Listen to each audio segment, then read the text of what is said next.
It has the power, but the most important, you can adjust it any way you like. It is not a DIY platform, but allows you to customize it easily. We have here 52 volt system. You can install a 60 volt battery, even 72 volt, and adjust in the app with a click of a button. A perfectly beautiful classic retro design frame. There's so many extremely well-built e-bikes on the market that combine performance, style, and functions. But this new e-bike tops it all. Last year, 2025, when this awesome 512 was released, surprisingly, it was super cool, but still felt underpowered at 52 volts, way faster than Cyber, and still filled that classic design gap that a lot of avid e-bike riders were looking for. And this is a bridge between a classic retro bike design wrapped in the most modern and advanced, the most compact CYC X1 Pro Gen 4 drive that gives you the most insane power versus size and weight ratio and the most adjustable, the most versatile drive today on the market. Performed better and faster than majority of e-mopeds in 2024 into 2025, but today, finally this will change.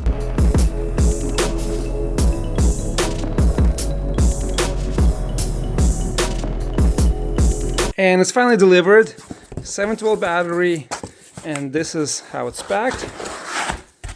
And this is how it looks like. Keys, this custom key looks really cool. I like this.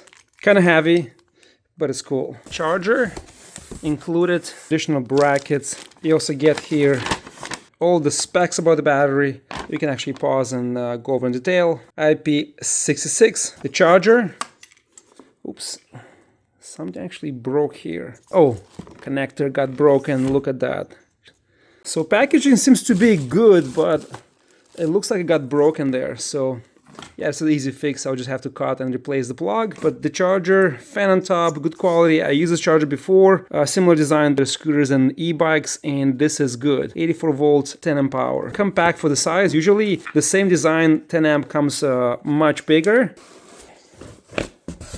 The battery, and looks like we have an extension cord here to connect to the frame, and this is the battery. The same nice design, the bracket in the bag. Voltage, capacity 20 amps, 1.4 kilowatts, 80 amps continuous, Samsung 21750 SL. So this is our good cells, and this is a really good case battery. I like the handle, easy to move it around. Plug in the battery. I like this indicator. So I have to charge one more line, and after I'll be able to quickly install it and see how the bike performs.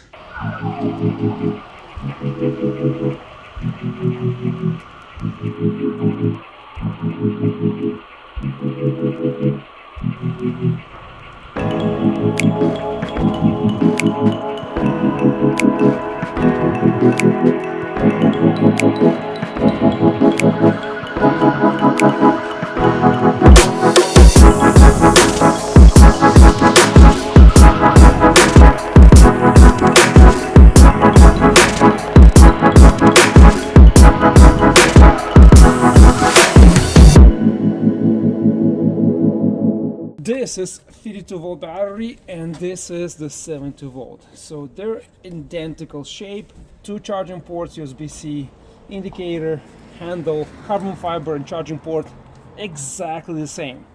Now I'm confused. Why would they send this extra plates here when this is actually not needed? You only have to take the old battery out, slide in the new battery, change the settings from 52 to 72 volts, and the bike is going to be ready to go. Actually, I swapped the batteries. I didn't change from 52 to 72, and the bike still works. So, and it's pretty simple. Use the key to unlock it, pull the battery out. Don't forget, don't leave the key in because it's going to break it. Just lift it up, harder push, place the new battery. Let me actually show you here. So these are the batteries. Here you have a hidden spot for the GPS locator. Exactly the same connectors, the same polarity, plus negative, and the same plate. So everything is the same. So if you have the bike, you're definitely gonna get the battery upgrade. So I'm not sure why would they send you all this extra parts. If you don't have the bike, you don't have this plates, there's no reason to buy the battery upgrade, right? So this is kind of like silly, doesn't make sense, but you get this extra parts. You just slide the battery in and you're good to go. push it down and you're good to go. Here I already scratched it. The paint chips out really fast and really easy. You have to be careful, but this beige looks really nice. Power on the bike, fully charged. Let's connect here. And we're good to go. 82.3 volts. I have about 500 miles on the bike and no issues, no overheating in the summertime, nothing broke, everything is top notch. It's just like no issues with the drivetrain, the chain didn't stretch, no chewing up the cassette here in the back, the speed. Everything is just perfect, and I'm actually looking to upgrade the chainring, put a bigger one here so I can eliminate ghost pedaling and be able to pedal at 35 plus miles an hour. Carbon fiber, everything is just exemplary done. Let's see, just throttle. Let's go on the first level. 64, 64.3. Wow. Let's see how it rides now. See how much we get top speed on GPS compared to the screen. Let's go maximum level. Alright, let's go. Yeah, no throttle torque, is just butter smooth. And yeah, pedaling, I'm gonna be ghost pedaling. This is not reasonable, but 15-20 miles an hour in the city, this is kind of fun. It's doable. So I'll get outside and we'll try on that stretch over there, see how it does. Yeah, once I get a bigger chain ring and I'll get in the spring, once it gets warmer, I will eliminate this ghost pedaling. The bike is just fantastic. Let's try here.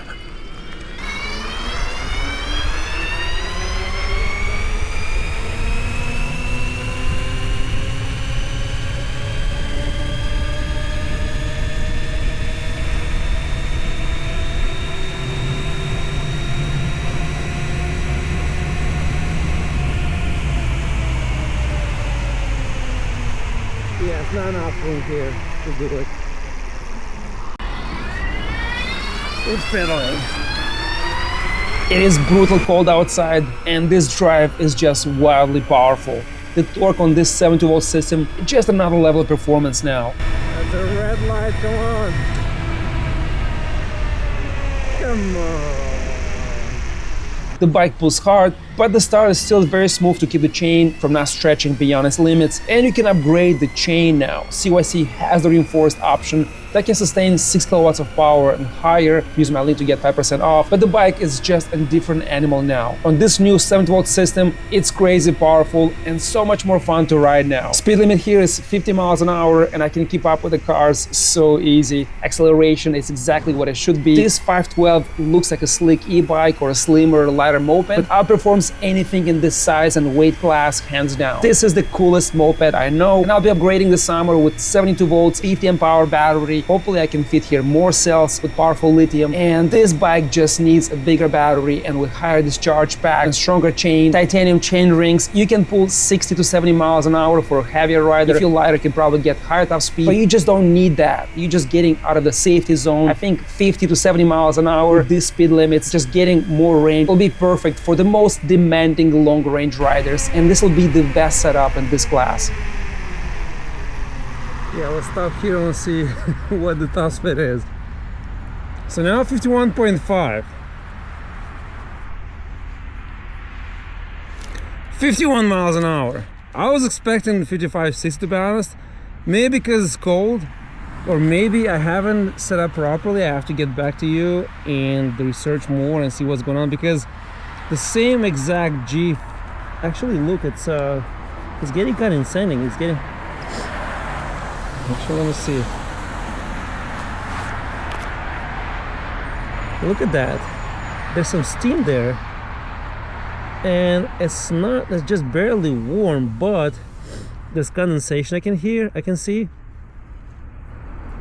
Yeah, it's barely warm, but there's condensation there. So yeah, I have to research more and see what's going on, but 51 miles an hour is more than enough. It's pretty reasonable speed, And I'm pretty sure once it gets warmer, you'll probably get another 3-4 miles top speed, so maybe 54, 55. I'm bundled up. I have winter gear. I'm probably 245, 250 pounds right now with all the stuff, extra stuff. So maybe that's why it's only 51 miles an hour. But this drive, unlimited from CYC on my other bikes, just gets way higher top speed. So I'm not sure if there's limitation to protect the drive. I have to email the company and ask and get back to you, but this is what I get out of the box, not changing anything. This 512 is just wild now, and I want to see upgrades to 92 volts, maybe even 100 volts later. It is freezing cold, but the bike just rips.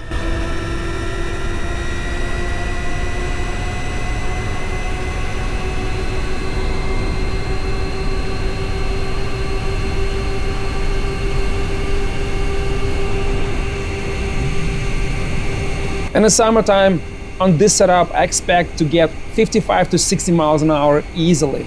I should be without winter gear and my weight should be between 225 to 220 pounds, and I think I'll hit close to 60 miles an hour then, for sure. If you're under 200 pounds, you'll get more than 60 miles an hour. The bike is just a beast and looks like nothing else today available in the market. All right, one more run. I just don't want to give up. I feel like it has to go faster. Let's see the GPS, what it shows now. On the screen was 53 point something. Yeah, I don't think the GPS picked up. I think it's 53 because 51 and the 51.5 proves it was accurate. So I think 53 is the maximum speed. It felt faster, and I feel like in the footage gonna look good, it's going faster. So yeah, I would just say 53. Maybe GPS didn't catch up, which actually happens a lot. And this app is not always accurate. Yeah, the lights are fantastic. The torque is really nicely set up. You can also, I put in a full video view, you can play with the settings and make exactly how you want it. But the bike is fantastic. 53 is more than enough, I think. I wish I was going a little faster. 55 was a sweet spot, I think. Still awesome bike. Man, in these extreme conditions, super cool high pitch noise, love it. No vibrations, feels extremely stable, solid and comfortable at 50 plus miles an hour, not even slight movement or anything feeling weird, just feels super comfortable at these high speed levels, and I feel confident to push it even faster. Just extremely well balanced bike, and it just feels so good to ride it.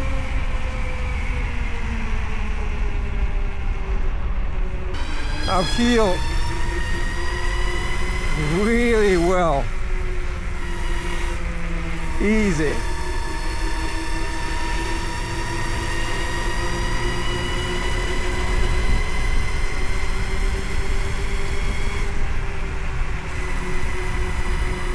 Yeah, this drive is fantastic. The bike is just awesome. Can't wait for warmer weather so I can really deploy. But look here, 181 degrees in the Fahrenheit. This thing warms up really quick. I'm pretty heavy now, and it still does pretty well. The voltage is not bad, actually 77. I did at least 3-4 miles. Yeah, this thing is super rad. Let's see the, yeah, now it shows 52. So the GPS did not have enough time.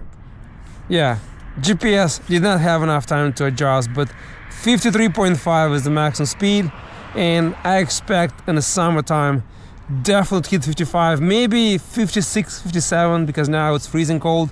In the summertime, warmer. If you're 200 pounds or even less, you're gonna get here at least 58 miles an hour, probably even higher speed. But yeah, the bike is just incredible. With this upgrade, so if you order, get the 70-volt battery, so you don't have the 52 laying around. But if you have a long range, and or if you just bought 52 volts, then just get 72 because it's worth upgrading. But if you're buying as a first bike, get the 72 volt. It's definitely different bike, different performance, and I love Segway. I like all the other bikes I reviewed last year and previous years, but this one just has this classic design, the frame, the parts, and the best drive. Like, I have over 500 miles, and in the summer, this past summer, I rode this a lot and no issues. It just gets hot, and that's pretty much it. But you can play with gearing if you're a heavy rider and can go around this issue. If you're under 200 pounds, this is not gonna happen. But the bike is just the only one that has a classic aesthetics, classic design, and the modern technology. I wish you had Segway, all those softwares, but yeah, there's nothing that beats Segway Cyber on the software part, but performance, this is what Segway doesn't have. To upgrade to 72 volts, you have to change so many things. Here, you just swap the battery, press few buttons, and you're good to go. And the design is just really, really special. I think if you're looking for a bike and you want performance and you want to spend around 4 grand and you look at Super 73, forget about that. Just get this bike and forget about all the issues, all the upgrades. You get on 72 volts and it's good to go. You don't have to do anything. You don't have to upgrade anything. The lights are fantastic. Now, turning signals are great. I would just add, and it has actually the openings for that. I will just add here, you have this thread here on the side. Put the side ones in the front, you have them in the back. You can actually put some mounts here and put the back ones if you need to. If you want to, you don't need to. This is plain enough. Let me show you. And it has this classic mechanical kind of like sound, or not mechanical, what is the word? You can see here turning signals. It's fantastic. You have this analog like kind of feel and sound, so it's really cool. Yeah, the bike is just fantastic. Guys, as always, links will be down below. Take a look. Thank you so much for watching until the end, and I'll see you next time.